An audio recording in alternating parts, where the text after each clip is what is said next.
Wow, wow, wow, wow, wow, wow, wow, wow, wow, qu'est-ce qui se passe là? Qu'est-ce qui se passe? Les amis, j'espère que vous portez bien, j'espère que vous passez de belles vacances pour ceux qui sont en vacances. On va revenir sur tout ça parce qu'il y a une dinguerie qui est en train de se passer autour de Julián Alvarez. Le Real Madrid aurait effectué une offre pour Julián Alvarez de 150 millions d'euros qui a été refusée par l'Atlético Madrid. Et là, maintenant, c'est un bif entre l'Atlético et le Real sur les réseaux sociaux. Ils commencent à balancer des tweets un peu comme ils l'ont fait avec le Barça. On va revenir sur tout ça parce que j'estime que c'est difficile, vous voyez, sur Twitter, c'est difficile de s'exprimer, de donner tous ces arguments sans que tu ne te fasses citer, tu ne te fasses insulter de tous les côtés, que ce soit par les supporters de Real, des supporters d'autres clubs qui sont même pas concernés, qui viennent s'y mêler. Donc voilà, on vient ici tranquillement, on discute dans les commentaires. Je sais que c'est beaucoup plus sain ici, on est beaucoup plus tous responsables ici dans les commentaires, Dieu merci. Donc voilà, l'idée c'est vraiment de revenir sur tout ça, de vous donner mon opinion, mon point de vue, qu'est-ce qu'il faut faire aussi vis-à-vis de tout ça. Est-ce qu'on peut s'attendre à un transfert de Julián Alvarez au Barça ou pas? Est-ce qu'on peut toujours espérer tout ça? Je vais vous donner mon avis honnête par rapport à tout ça. Bref, ce qu'il faut dire déjà, c'est que c'est devenu une saga. Moi, je ne pensais pas que ça deviendrait une saga parce que je vous l'avais dit, je vous ai sorti la vidéo de mon mercato idéal et réaliste du Barça il y a quelques jours, bientôt 2 semaines en arrière. Et je vous disais que le Barça avait l'air, en tout cas l'impression qu'il me donnait, c'est qu'ils avaient l'air d'avoir un plan de route bien établi par rapport au mercato. Ils avaient Gordon en tête, ils avaient déjà rencontré ses agents par le passé, ils savaient que dès que le mercato allait ouvrir, dès qu'il serait au 1 pour 1, ils allaient le signer, ils l'ont fait, et ils avaient aussi l'intention de faire la même chose avec Julián Alvarez, parce qu'ils avaient aussi parlé avec son agent par le passé. C'est ce que tous les gros clubs font, même si l'Atlético Madrid vous fait croire que oui, c'est irrespectueux, eux-mêmes ils l'ont fait pour signer Julián Alvarez lorsqu'il était à City. Bref, donc le Barça avait un plan de route bien établi, et puis ils sont tombés sur ces zigotos là qui ont commencé à remuer ciel et terre en mode c'est un manque de respect, parler de l'affaire Negreira. Bref, on va pas revenir dessus, on en a brièvement parlé la dernière fois. Le Barça ne voulait pas qu'il y ait de saga, il voulait régler ça avant la Coupe du Monde. Là, on peut comprendre que c'est mort, il y aura une saga, et ça va s'étendre, je pense, après la Coupe du Monde. Et moi, ce qui m'a fait rire, en fait, c'est que aujourd'hui, ce qui s'est passé avec le Real Madrid, j'ai envie de vous dire que je suis surpris, oui et non. D'abord, pourquoi je suis surpris ? Parce que je ne m'attendais pas, honnêtement, à ce que le Real aille aussi bas dans la bassesse. Vraiment. Parce que, ne vous y méprenez pas. Ceux qui ont un doute ou ceux qui font mine de pas comprendre en mode oh, c'est un peu illogique, peut-être qu'ils font ça pour ci, pour ça, pour ça. Faites pas... Je vais vous expliquer. Ça, c'est simple à comprendre. Je pense que toute personne qui a un cerveau le voit. On le sait, que le Real Madrid, ils n'ont pas besoin de Julián Alvarez. Tout le monde le sait. On regarde comment leur effectif il est constitué et ils n'en ont pas besoin. Ils n'ont encore moins besoin de poser 150 millions d'euros sur Julián Alvarez, vu les priorités qu'ils ont. Là, je pense que c'est clair et net. Donc, ça, c'est une chose. La deuxième chose, c'est que, en règle générale, il y a absolument, même pas en règle générale, ça n'arrive jamais. Jamais, ça n'arrive jamais qu'un club fasse un communiqué pour dire j'ai fait une offre pour un joueur et mon offre a été rejetée.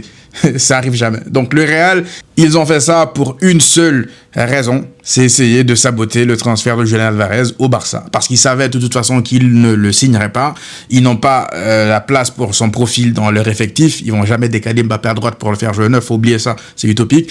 Et surtout, ils poseraient jamais 150 millions d'euros sur lui alors qu'ils ont des priorités. Et en plus, derrière, ils savent très bien que l'Atlético Madrid, il y a une vraie animosité entre eux, en termes de transfert en tout cas. À chaque fois qu'il y a eu des transferts, ce sont des clauses qui ont été payées. Parce que, on l'a vu sur les tweets de l'Atlético Madrid en réponse, ils ont été encore une fois virulents comme ils l'ont été vis-à-vis du Barça. D'ailleurs, c'est assez cocasse, c'est assez drôle parce que le Real, les supporters du Real se moquaient du Barça lorsque l'Atlético faisait ses tweets la dernière fois.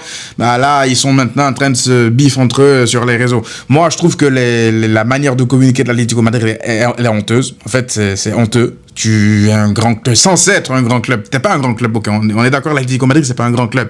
Pour nous, en tout cas, les suiveurs de foot, c'est un club moyen, ok, mid, qui aussi entre mid et qui peut avoir des moments de grandeur. Mais c'est pas un grand club. Mais tu restes quand même une entité professionnelle.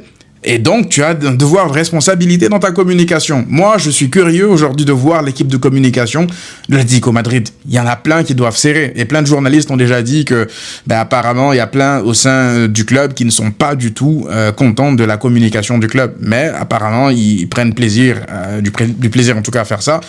Écoutez, qu'ils continuent à le faire. Moi, je vois juste tout ça. En fait, je me dis, faut vraiment être sacrément con pour signer dans ce club-là. Si t'es un grand joueur, en tout cas, t'es un joueur intermédiaire, un petit joueur, un joueur moyen, je peux le comprendre, mais un grand joueur, genre là, ça va servir de leçon à tous les autres grands joueurs qui ambitionnent de signer à l'Atlético Madrid comme stepping stone pour essayer d'aller dans un plus grand club, le Barça, le Real. Là, on a compris. C'est une prison dorée et ils ne respectent pas leurs joueurs. Donc, ils savent pas que cette communication-là, cette manière d'agir comme ça, là, c'est vraiment se fermer la porte pour signer de grands joueurs dans le futur. Parce qu'ils pourront pas s'aligner comme les PSG, là, et pour surpayer des joueurs afin de les faire venir. Faut oublier ça. Ils pourront pas dépenser 500 millions à chaque mercato et penser que ça va continuer comme ça, même s'ils ont des investisseurs. Bref. Moi, je pense en fait que la balle est désormais du côté de Julián Alvarez. Je l'ai dit un peu plus tôt, je pense que il veut vraiment que ce transfert se fasse, c'est à lui en fait de faire bouger les choses. Là, il a juste qu'à sortir et parler publiquement. Ou alors, allez, si c'est pas en tout cas fait, je pense que c'est déjà fait, l'Atlético ils le savent, parce que eux ils lui ont manqué de respect. Ils lui avaient promis qu'ils allaient le laisser partir, et là ils ne respectent pas leurs promesses, et encore pire, ils font ce cirque-là sur les réseaux sociaux pour en gros dire il ne partira nulle part, alors qu'ils savent très bien qu'il veut partir. Donc la balle est un peu dans son camp là. Donc s'il voit sa détermination à partir, mais surtout à partir qu'au Barça, je pense que là, ils vont commencer à mettre de l'eau dans leur vin. Pour l'instant, ce n'est pas le cas. Julián Alvarez, il est concentré sur sa Coupe du Monde. Donc, c'est pas nécessaire de toute façon de lui mettre la pression pour l'instant. Moi, c'est surtout après la Coupe du Monde. S'il ne fait rien et qu'il reste dans son coin en mode « Ah, il veut pas les froisser et tout, là, mon gars, faudra rester dans ta prison dorée. Faudra rester là-bas. » Ça, c'était par rapport à l'Atlético Madrid. Du coup, moi, je regarde tout ça, je me dis que le move du Real est très très sale. Il est sale. Après, d'autres te diront, oui, c'est la rivalité, c'est comme ça. Mais je vous l'ai dit, moi, de mon vivant, je n'ai jamais vu le Barça essayer de saboter un mercato du Real. Je sais pas vous, depuis quand vous regardez le foot, mais est-ce que vous vous rappelez d'un mercato où le Barça a essayé de hijack un joueur que le Real visait, par exemple, alors qu'il savait très bien, par exemple, qu'il pourrait pas le faire. Parce que lorsque tu regardes l'histoire, c'est pas la première fois que ça arrive. Le Barça s'est positionné sur Arda Güler, bim, le Real a apparu, ils ont mis une grosse somme pour essayer de le faire signer. Plein de fois, même dans l'histoire, par le passé, j'ai retweeté un tweet il y a pas si longtemps, ça ne date pas d'aujourd'hui, ça ne date pas d'hier, allez voir, les Di Stefano déjà, c'était le cas, l'une des plus grandes légendes de leur histoire, c'est un mec qui était censé jouer au Barça, mais le Real s'est débrouillé pour l'amener chez eux, c'était pareil, Figo, ils sont allés le chercher, il y a plein d'histoires comme ça avec des joueurs, même Neymar, je me rappelle, ça fait une saga, le Real le voulait absolument, mais Neymar préférait le Barça. Bref, donc de ce côté-là, non, je ne suis pas surpris. Encore une fois, je suis surpris par le niveau de bassesse, mais je suis pas surpris en fait par leur move, quoi, le move de Perez en tout cas. Parce que arriver jusqu'à faire un communiqué pour essayer de faire croire que ils ont fait une offre 150 millions d'euros, tout ça pour que si jamais le Barça veut vraiment l'acheter, qu'il dépense plus que 150 millions d'euros ou même qu'il se retire, ça c'est ça l'objectif pour moi. Je vois pas d'autre objectif. Sinon, encore une fois, absolument personne ne fait de communiqué pour dire qu'ils ont fait une offre pour un joueur et qu'elle a été refusée. C'est lunaire ce qu'on voit, mais c'est Perez, c'est comme ça. Bref, il y a beaucoup de gens qui ont dit en fait que c'est un complot entre l'Atlético Madrid et le Real Madrid pour que l'Atlético Madrid se dise qu'ils ont déjà une offre officielle de 150 millions d'euros et que le Real, du côté de Perez, parce qu'il avait dit qu'il allait faire une offre, pour ceux qui se rappellent lors de la candidature pour son élection, il n'a pas dit qu'il va acheter un joueur. Il a pas dit un peu comme la promesse qu'il avait faite pour Figo, là. Vous vous rappelez? C'est pas la même chose, là. Là, il a dit, je vais faire une offre. Il a joué sur les mots pour sa candidature, pour sa réélection. Et beaucoup de gens sont tombés dedans. Ah, on va acheter un joueur 150 millions d'euros. Il a dit, je vais faire une offre de 150 millions d'euros. Je veux dire, toute personne logique aurait vu le scam derrière sa conférence de presse à Perez. Il était en campagne. Il a juste joué sur les mots. Je vais faire une offre de 150 millions d'euros pour un joueur galactique. Si c'est ça, tous les présidents sont capables de faire ça. Ils sont capables, aujourd'hui, le Bayern, ils vont mettre 150 millions d'euros. Florentino Pérez sait très bien que le Bayern, ils vont refuser. Florentino Pérez, il va revenir mettre déposer une offre, pour Vitinha ou João Neves. Il sait très bien que le PSG va dire non. Lamine Yamal, on n'en parle pas.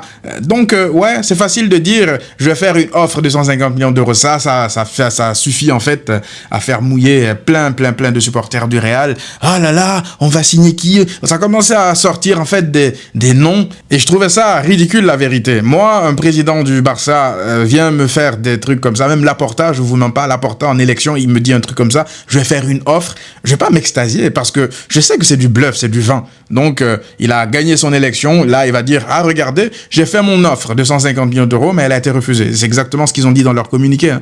Vous avez vu la réponse de l'Atlético Madrid derrière? Donc, deux clubs qui sont de connivence, deux clubs qui ont un complot, un accord pour que les deux, je dirais, ressortent gagnants. Je ne pense pas que l'Atlético réponde comme ça. Parce que l'Atlético, ils ont répondu avec vraiment, là, des attaques frontales vis-à-vis du Real. Ils leur ont dit d'arrêter de leur voler des joueurs de leur académie. Ils ont rigolé du Real. Ils ont fait... Non, voilà, ils y sont quand même allés fort hein, dans leur tweet, dans leur communication publique, l'Atlético Madrid. Donc, non, je ne pense pas que ça soit un truc d'un commun accord. Je pense que Pérez savait très bien ce qu'il faisait, il allait faire l'offre, elle sera naturellement refusée, et l'Atlético leur a dit hein, dans le communiqué, on vous a pas dit en fait de manière courtoise, ou en tout cas on n'a pas accueilli votre offre comme vous le dites dans votre communiqué, on n'est pas, entre guillemets ils ont dit on n'est pas des potes quoi, genre venez pas faire semblant que c'est cordial, qu'on a une bonne relation. Si on a une bonne relation, votre président devrait arrêter déjà d'essayer de voler les joueurs de notre académie. C'est comme ça qu'ils ont répondu. Vous voyez la violence du truc? Donc non, je pense pas que ça soit un truc complotiste entre les deux pour que les deux comme ça ressortent gagnants. Je pense que pour l'Atlético, ça les arrange parce qu'ils savent, voilà, publiquement aujourd'hui, ils voient qu'il y a une offre de 150 millions d'euros. Et le Real, ils ont fait ça en sachant que l'Atlético Madrid, ils allaient refuser. Donc, techniquement, tout ça vient du Real. Ça vient du Real. C'est un beau bordel quand même. Et pour vous dire la vérité, moi, ça commence à me saouler parce que je ne m'attendais pas à un tel bruit pour un transfert. Et c'est la deuxième fois que ça arrive en 2 mercatos, là, maintenant, pour le Barça. Pour Nico Williams, c'était pareil. Moi, je trouve que le cas Nico Williams était encore plus scandaleux parce que tu voulais payer la clause. Là, pour le coup, c'est la faute pour moi. Hein, c'est même pas l'Athletic Club. Pour moi, c'était la faute de Nico Williams parce que le Barça était prêt à payer la clause et c'est Nico et son agent qui l'ont mise à l'envers au Barça. Là, le Barça n'est pas en mesure de payer la clause de Julián Alvarez, donc ils sont obligés de trouver un accord avec l'Atlético Madrid. Donc là, pour le coup, c'est l'Atlético Madrid qui font les durs, ils font un scandale, ils se donnent en spectacle en public comme ça. Donc ouais, c'est un peu différent, même si en termes de bruit médiatique, c'est un peu toujours le Barça qui est concerné. Donc en tant que Barcelonais, ça frustre de voir en fait que toi, dès que tu es intéressé par un joueur, allez, c'est la guerre mondiale. Ouais, ça frustre. Maintenant, qu'est-ce qu'on pense de tout ça? Est-ce que ça veut dire que le deal, il est mort? Je ne pense pas. Je ne suis absolument pas d'accord avec les gens qui disent ça. Je ne pense pas que ça veut dire que le deal est mort. Parce que si c'était le cas, le Barça, ils auraient aussi sorti peut-être un communiqué, ou en tout cas, ils auraient laissé fuiter l'information sur laquelle, ça y est, on se retire de Julián Alvarez, un peu comme ils l'ont fait avec Bastoni. Hein. Bastoni, ça y est, plus personne n'en parle. Donc le Barça, même après ça, ils ont dit derrière qu'ils vont continuer. Ils savaient que le Real allait faire ça pour essayer de saboter le deal, mais voilà, qu'ils vont continuer. Ils vont s'asseoir pour essayer de négocier avec l'Atlético Madrid et que leur plan reste toujours d'actualité. Donc, je ne pense pas que le deal soit mort. Et autre chose, je l'ai dit aussi brièvement sur Twitter, moi je pense que vu ce que ce potentiel transfert engendre comme réaction de la part déjà du Real et même de l'Atlético, la vérité, hein, parce que là, ce qu'on remarque, c'est quoi? C'est qu'ils sont terrifiés, vraiment terrifiés à l'idée de voir une association Julián Alvarez, Lamine Yamal, Rafinha. Ils sont terrifiés à l'idée de voir ça. Donc, ils ne veulent pas que ça se fasse. Tout comme l'Athletic Club était terrifié à l'idée de voir un Nico Williams rejoindre Lamine Yamal. En vrai, peut-être que tout ça tourne autour de Lamine Yamal. Peut-être qu'ils se disent déjà en Liga, le Barça a déjà un cheat code en la personne de Lamine Yamal, en la personne de Pedri, et même Rafinha, qui est un joueur de grand match, tout ça. Ils sont en train de former une grande équipe. Donc, nous, l'Athletic Club, on va pas leur offrir en plus sur un plateau Nico Williams pour donner une arme supplémentaire à Lamine Yamal. Peut-être que Nico Williams, si c'était Arsenal qui était venu ou un autre club, club, peut-être que l'Atlético Club l'aurait vendu avec grand plaisir. Hein. L'Atlético Madrid, pareil. Je suis persuadé que là, ils ont plus envie de vendre Julian Alvarez au PSG, à Arsenal, plutôt qu'à nous, parce que nous, ils nous croisent tout le temps. Et les seules chances qu'ils ont de gagner des titres, en tout cas sur le plan national, ben, c'est en nous croisant souvent, ou en tout cas en croisant le Real Madrid. Et ils savent que s'ils donnent en tout cas à Lamine Yamal, un mec comme Julian Alvarez avec qui il peut s'associer, ce mec-là qui se fond dans le moule d'un Pedri, d'un Rafinha, d'un Lamine Yamal, ben ça peut être dévastateur en fait pour toute la Liga. Ils savent que c'est une hégémonie qui peut pour le coup s'installer en Liga. Le Barça peut faire de la Liga la Bundesliga. Là j'abuse peut-être, mais vous voyez un peu ce que je veux dire. Peut-être qu'eux ils ont peur de ça. Peut-être que ça n'arrivera même pas. Même en signant Julian Alvarez, tu ne réussiras pas à asseoir ta domination sur de longues années. Le Barça l'a déjà fait, même en ayant un grand Real par le passé. Mais peut-être que ces équipes-là ne veulent plus voir ça. Peut-être qu'elles ne veulent plus voir ça.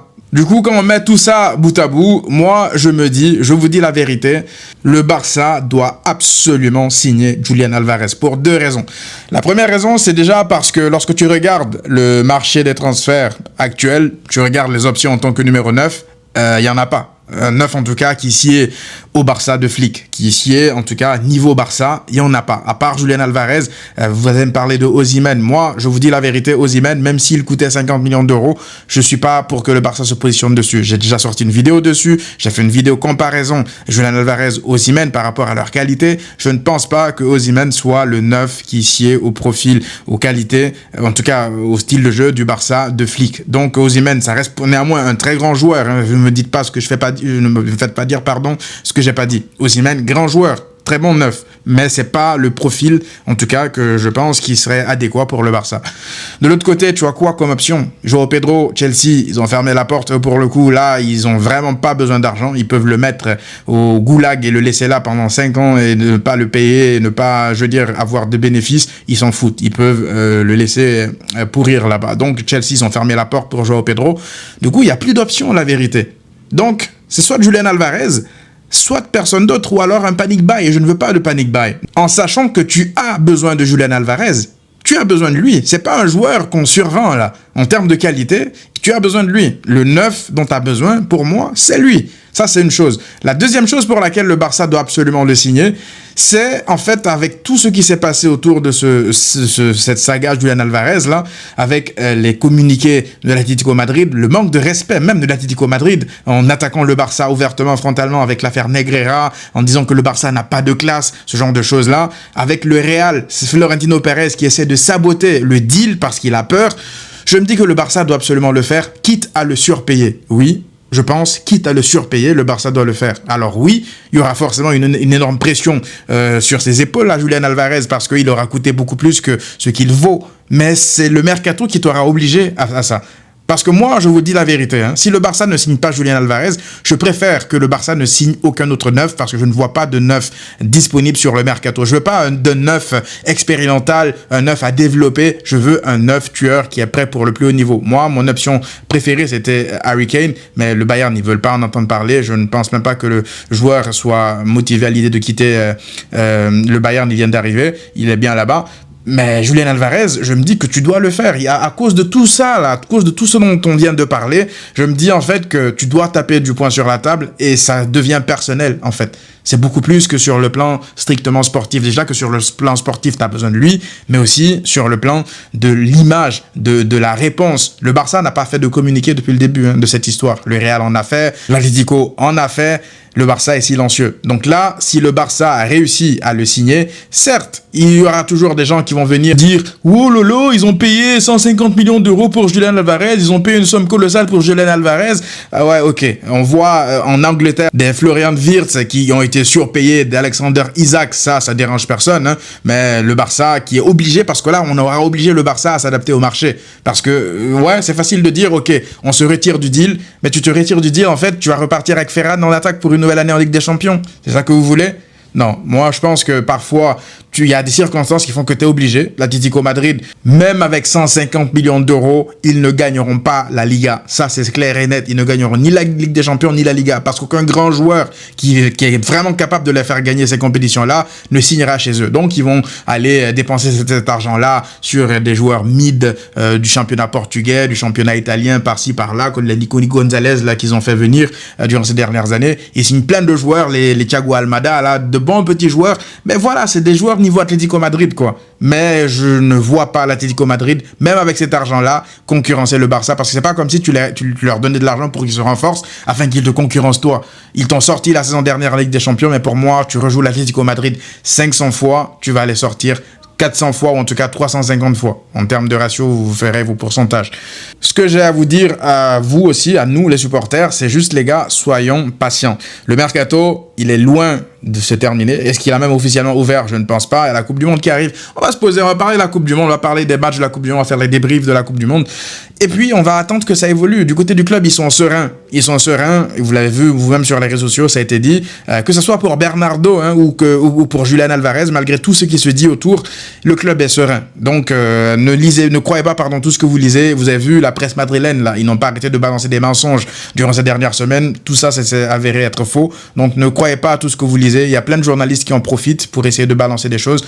Donc, attendez. Tant que Fabricio ne vous confirme pas des choses, ou en tout cas, les journalistes vraiment fiables, ne tombez pas sur la moindre petite rumeur. Par exemple, un compte de l'Atlético Madrid, il aura tendance à beaucoup plus balancer des trucs qui l'avantagent, en gros, ton info, elle me plaît, donc elle est vraie. Je vais la partager. Vous voyez un peu? Donc, tranquille avec le mercato. On va observer ça de près et puis on fera le bilan, tout simplement, avant le début de la saison. Donc, voilà ce que j'avais à dire par rapport à tout ça. Dites-moi, j'ai hâte de vous lire vos commentaires, vos avis par rapport à cette saga. Et on se retrouve donc pour les débriefs de la Coupe du Monde. Je ne sais pas lesquels, on verra. À très vite les amis.